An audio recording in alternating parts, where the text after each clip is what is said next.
नमस्कार बच्चों आज हम पाठ 8 किस्से कहावतों की दुनिया पाठ को पढ़ेंगे, समझेंगे और कठिन शब्दों के अर्थों को भी जानेंगे। सबसे पहले इस पाठ को पढ़ाने से पहले मैं बच्चों तुम्हें बताना चाहती हूँ किस्से कहावतों। अब कहावतें क्या होती है और मुहावरे क्या होते हैं, लोकोक्तियाँ क्या होती है, इनके बारे में मैं बताने जा रही हूँ तुम्हें। सबसे पहले आपको पता होना चाहिए कि मुहावरा क्या है। मुहावरे हम प्रयोग करते हैं अंग अंग ढीला होना, या अंधे की लकड़ी, या हम कहते हैं अंधेरे घर का उजाला। इस प्रकार के मुहावरों का प्रयोग करते हैं। तो मुहावरों को हम किसको कहते हैं कि एक ऐसा शब्द समूह जिसका प्रयोग किसी विशेष अर्थ में होता है, उसको मुहावरा कहते हैं। ऐसा शब्द समूह शब्दों का समूह है जिसका प्रयोग किसी विशेष अर्थ के लिए हम प्रयोग करते हैं, जैसे कि अंग अंग ढीला होना, या जैसे हम कहते हैं कि घी के दिए जलाना, है ना, या थाली का बैंगन। ये क्या है, सारे मुहावरे हैं, है ना। इसका प्रयोग किसके लिए हो रहा है, विशेष अर्थ के लिए हो रहा है। और दूसरा आता है लोकोक्तियाँ, कहावतें। लोकोक्तियाँ किसको कहते हैं कि जो कहावतों का क्या है कि बहुत प्रचलित और लोगों के मुंह चढ़े यानी कि जो बार बार हम बोलते हैं, बार बार हमारे मुंह से शब्द निकलते हैं, वाक्य को लोकोक्ति कहते हैं। इनको हम सरल वाक्य में ऐसे भी कह सकते हैं कि जिन वाक्यों में जनता के अनुभवों का निचोड़ होता है उसे लोकोक्तियाँ कहते हैं। जैसे कहते हैं मियाँ की जूती, मियाँ के सिर, कोल्हू का बैल, आकाश पाताल एक कर देना। ये सब कहावतें हैं जो कि विशेष रूप से जनता के जो अनुभव है उनके ऊपर ये कहावतें बनी जाती हैं।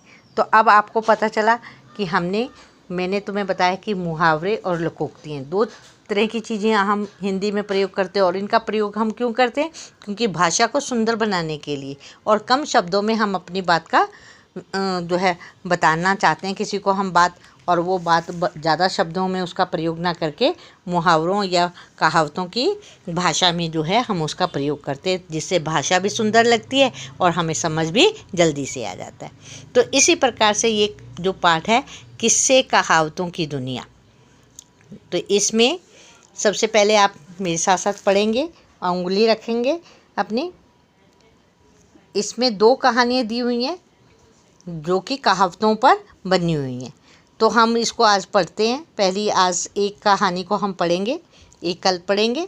तो आज पहले वाली कहानी जो है कुछ इस प्रकार से हम पाठ को पढ़ते हैं। आपने बहुत सारी कहावतें सुनी होंगी, कहावतें सुनिए जो बोलते हैं हम, जैसे आकाश पाताल एक कर देना, मियाँ की जूती, मियाँ के सिर, कोल्हू का बैल आदि, है ना।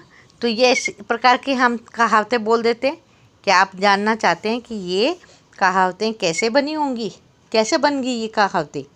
तो लीजिए, आज आप 2 कहावतों के बनने के मज़ेदार किस्से पढ़िए। तो कि ये कहावतें कैसे बनी, इसके पीछे भी कहानी होती है, कोई बातचीत है, अनुभव हैं लोगों के, जनता के अनुभव हैं, तो उनसे ये कहावतें बन गई। इसकी एक कहानी है जो हम मज़ेदार किस्सा जो है हम पढ़ रहे हैं।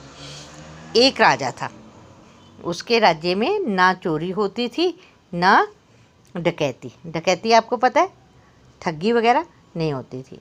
सिपाही करे भी तो क्या करे। अब सिपाही के लिए कोई काम नहीं था, क्योंकि राजा का जो महल था, राजा का जो राज्य था, वहाँ पर किसी प्रकार की चोरी और ठगी वगैरह कुछ काम नहीं होता था। तो सिपाही सारा दिन खाली बैठे रहते थे, सुस्त रहते थे, सभी आराम में रहते थे, आराम से रहते थे, उनको कोई काम ही नहीं था। क्योंकि जब चोरी नहीं है तो क्या रखवाली करेंगे, क्या देखेंगे, वो महल की रक्षा करेंगे। तो एक बार की बात है, रात का समय था। एक राहगीर का अर्थ होता है सड़क पर चलने वाला, रास्ते पे चलने वाला राहगीर, है ना। राजमहल के पास से गुजरा, वहाँ से क्रॉस किया, उसने देखा सारे पहरेदार सो रहे हैं। उसने देखा कि सारे पहरेदार सोए पड़े हैं, कोई भी नहीं जाग रहा। उसके मन में उत्सुकता जगी। उत्सुकता का अर्थ होता है, क्या होता है उत्सुकता, यानी कि इच्छा, जानने की इच्छा, उत्सुकता जानने की इच्छा जगी कि महल कैसा होता है। अब उस व्यक्ति ने, राहगीर ने कभी देखा ही नहीं था कि महल कैसा होता है। उसके मन में बड़ी उत्सुकता जगी, जिज्ञासा हुई उसे कि भाई देखूं मैं महल कैसा होता है। वह डरते डरते वह महल में घुस गया और वो डरते डरते महल में घुस गया। महल था भी बड़ा आलीशान, आलीशान बहुत बड़ा, विशाल, है ना। तो महल जब वो अंदर गया तो उसने देखा महल तो बहुत बड़ा है। वहाँ कीमती सामान भरे पड़े थे। वहाँ पर कीमती यानी कि मूल्यवान सामान, उनसे महल जो था वो भरा हुआ था। मन तो भैया मन है। अब कहते हैं कि मन जो है वो बड़ा चंचल होता है। जब अच्छी अच्छी चीज़ें देखता है तो मन जो है फिसल जाता है, बड़े बड़े लोगों का भी डोल जाता है। तो कहता है कि वो भी जो अच्छे अच्छे लोग हैं जिनके पास सब कुछ है, वो उनका मन भी अच्छी चीज़ों को और अच्छी चीज़ों को देखकर डगमगा जाता है। डोल जाना यानी कि ख़राब हो जाना, है ना, डोल जाता है। वह तो ठहरा साधारण आदमी। कहता है कि फिर वो तो राहगीर जो था वो तो बिल्कुल साधारण व्यक्ति था, आम व्यक्ति था। सो लालच में आ गया, तो इसलिए वो भी लालच में आ गया। जब उसने इतना कीमती सामान देखा तो उसके मन में भी लालच आ गया। उसने झटपट कुछ कीमती सामान झोले में डाल दिया। उसने जो कंधे में झोला टांगा हुआ था, उसने फटाफट जो है जो कीमती सामान अच्छा अच्छा लग रहा था उसे, उसको झोले में डाल दिया। सुबह होते ही शोर मच गया कि जो राजमहल में चोरी हो गई। अब सारी तरफ शोर मचा कि राजमहल में तो चोरी हो गई है। राजा भी परेशान हो गया। पहले ऐसा कभी नहीं हुआ था, क्योंकि इससे पहले कभी ऐसा नहीं हुआ था। कभी चोरी नहीं हुई थी, कभी डकैती नहीं हुई थी। सब सिपाही जो है आराम से सोते रहते थे। राजा ने चोर को पकड़ने का आदेश दे दिया, हुक्म दे दिया राजा ने चोरों को पकड़ने का। सिपाहियों ने बहुत कोशिश की, कोशिश की, उन्होंने बहुत स्ट्रगल किया, पर नतीजा कुछ नहीं निकला। लेकिन उसका परिणाम कुछ नहीं निकला। कुछ दिन ऐसे ही निकल गए, खूब खोजबीन हुई, खूब कोशिश की गई, है ना, कि चोरों को ढूंढने की, लेकिन सब जो था व्यर्थ गया। उधर चोर का साहस बढ़ गया। अब जो चोर था उसका साहस, उसके हौसले और बुलंद हो गए। उसने फिर चोरी करने की कोशिश की, है ना। उसने सोचा कि अब मैं फिर से चोरी करता हूँ, फिर अच्छा अच्छा सामान उठाता हूँ। वह फिर चोरी करने के में कामयाब हो गया। वो फिर जब महल में गया, उसने फिर चोरी करने में वो कामयाब हो गया, यानी कि वो उसने चोरी कर ली वहाँ पर। इस पर बार राजा बहुत बिगड़े। अब राजा को जब पता चला तो राजा को बड़ा गुस्सा आया। बहुत बिगड़े वो सभी के ऊपर। उन्होंने आदेश दिया चोर को जिंदा या मुर्दा पकड़कर हाजिर किया जाए। कहता है कि राजा ने हुक्म दे दिया, आदेश दे दिया कि मुझे चोर जो है जिंदा या मुर्दा पकड़कर मेरे सामने हाजिर किया जाए, पेश किया जाए। नगर कोतवाल बहुत परेशान हो गया। अब कोतवाल क्या होता है? नगरपाल। तो जो नगर का नगरपाल था वो बहुत परेशान हो गया, उसको बड़ी बेचैनी होने लगी। चोर को तो जैसे चस्का लग गया था। चस्का होता है कि आदत पड़ जाना। अब चोर जो था वो, उसको तो आदत पड़ गई थी कि उसको तो पता है कि जो महल में आसानी से घुसा जा सकता है, कोई रोक टोक नहीं है, कोई पकड़ता नहीं है उसे, तो उसको तो आदत पड़ गई। अच्छा अच्छा सामान उठाकर लेके आने लग गया वो, है ना। तो उसको चस्का लग गया। एक दिन वह फिर महल में चोरी करने के लिए आया, और अब वो फिर से चोरी करने के लिए महल में आया। इस बार सिपाहियों ने उसको सावधान थे, पहले से ही सावधान थे, क्योंकि राजा ने आदेश दिया हुआ था कि इसे जिंदा या मुर्दा पकड़ के लेकर आओ, तुरंत लेकर आओ। तो सावधान थे, इसलिए चोर तुरंत में पकड़ में आ गया। चोर पकड़ा गया।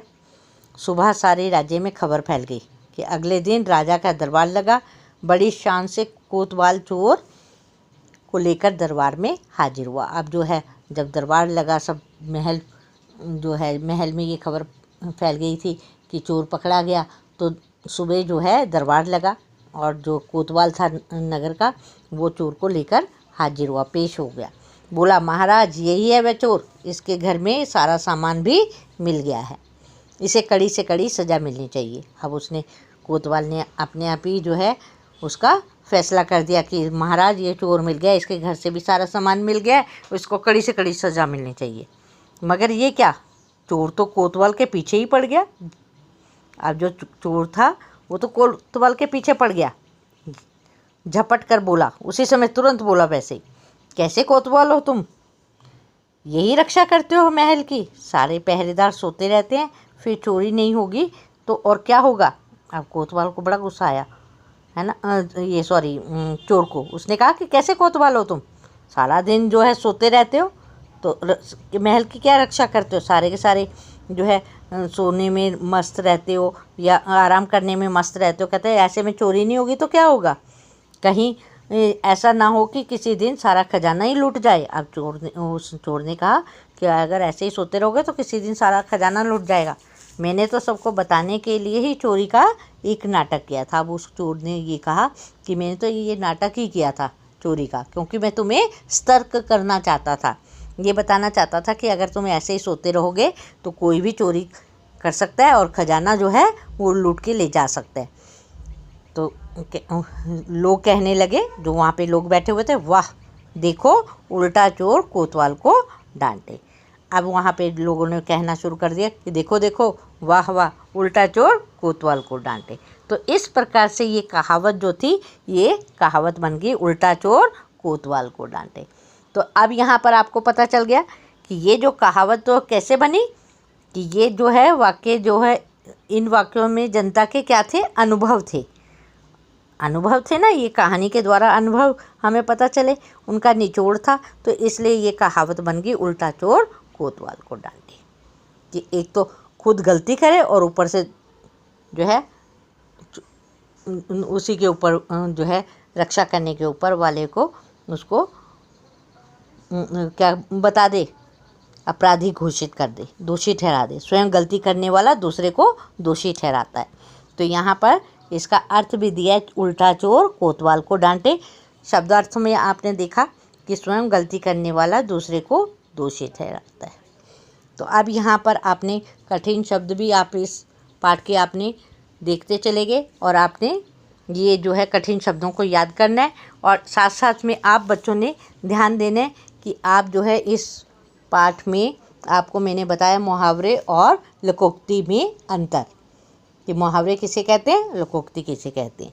तो आज हम यहाँ तक ही, आज एक ही कहानी पढ़ेंगे, कल इसका दूसरा पार्ट पढ़ेंगे। तब तक के लिए नमस्कार बच्चों।